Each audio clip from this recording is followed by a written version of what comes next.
My name is Dino Patti Djalal. I am the founder of Foreign Policy Community of Indonesia, which is the largest foreign policy group in the country. And I'm also the chairman of Indonesian Diaspora Network Global. And I'm retired. I was previously a deputy foreign minister and former Indonesia's ambassador to the United States.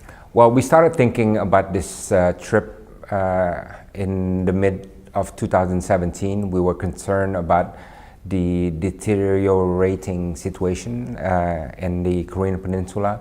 Lots of talk about war and aggressive words were being used and so forth. And we thought it would be an interesting experiment if we could try to do a visit to DPRK using the side entrance and engaging in a different type of conversation. Other than the one that they're used to, where they are usually confrontational and defensive. So we began to assemble a group. The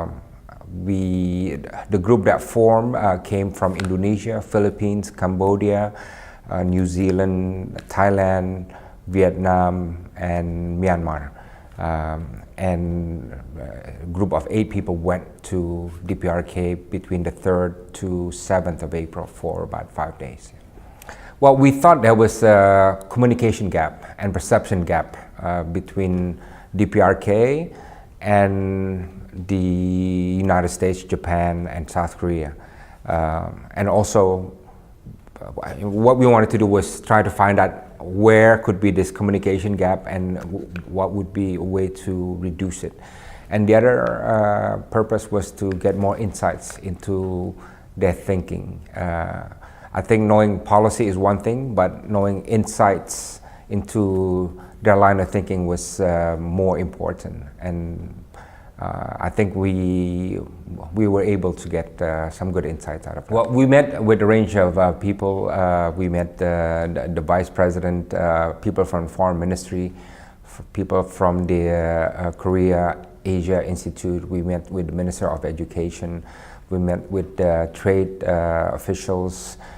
We also spoke with faculty members of the Kim Il-sung University.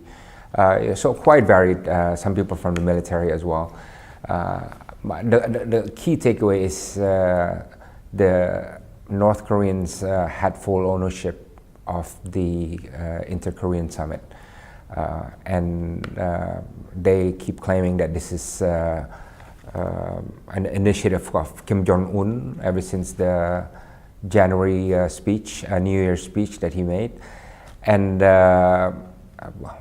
it's a good sign that they have full ownership of this process.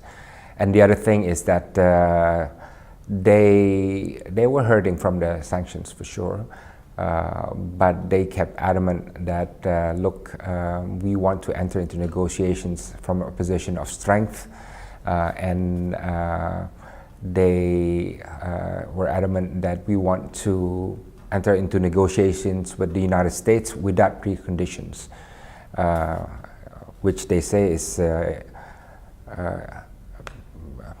in contradiction with the U.S. position that the U.S. wanted to have negotiations with preconditions. But I think they were serious about negotiations, and which is why after the visit they announced the moratorium on the missiles tests, and also they promised to scrap the nuclear sites even before the negotiations began. So I think it's an important gesture, and I think it's also a strategic opportunity. He wants economic development. He has ambitious economic developments, and he wants his own legacy. So I think this is definitely something that needs to be capitalized on and turned into a good negotiations that can lead to a good compromise.